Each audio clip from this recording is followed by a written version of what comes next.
आणि पोहे एकदम भारी झालेले आहे. तारीफ करणार नव्हती ही. मॅडम रेसिपी शेअर करा प्लीज. बनवल्यावर टेस्ट करायला या. रेसिपी विचारली आम्ही तुम्हाला. हा, इथे कांदा वगैरे कापून घेतलाय, इथे मिरची कापली आहे, इथे कोथिंबीर कापतोय, त्यात आपण शेंगदाणे टाकणार आहे.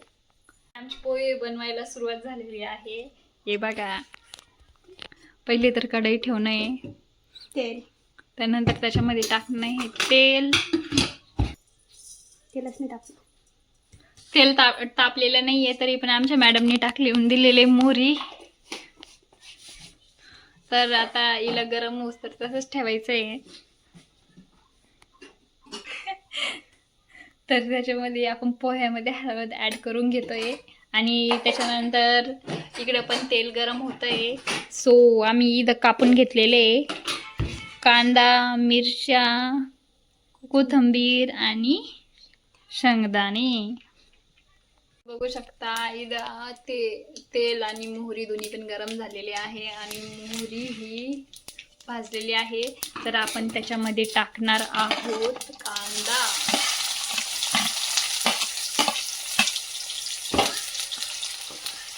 तर कांदा वगैरे टाकून घेतल्यानंतर त्याला लाल होईपर्यंत आपल्याला परतून घ्यायचं आहे अशा प्रकारे. आणि आम्ही फक्त इथे इन्स्ट्रक्शन देतोय, ॲक्टिव्हिटी करायला हे आमचे शेफ आहे. त्यानंतर टाकणार आहोत शेंगदाणे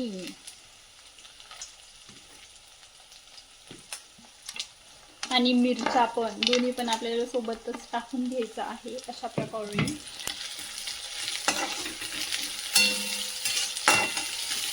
काही आम्ही पोहे टाकून दिलेले आहे याच्यामध्ये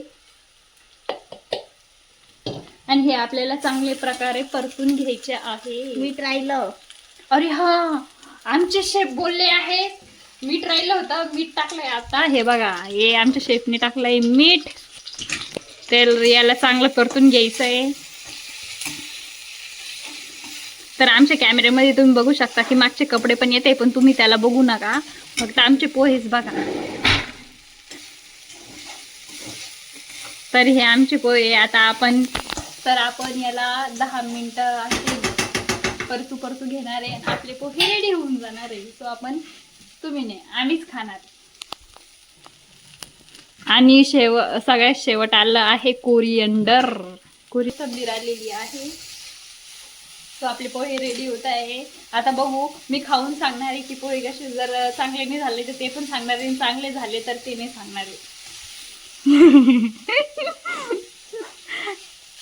म्हणजे मी जर शांत असले ते एकदम भारी झाली आणि मी जर काही बोलले की याच्यात काहीतरी कमी पडलंय म्हणल्यावर असे झाले.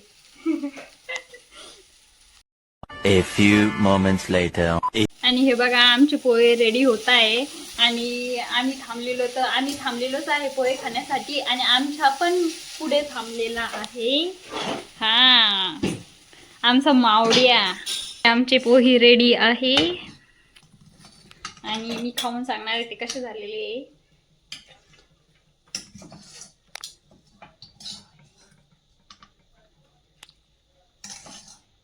आणि पोहे एकदम भारी झालेले आहे. तारीफ करणार नव्हती ही. एवढे भारी झाले का माझ्या तोंडातून आपोआप शब्द निघले.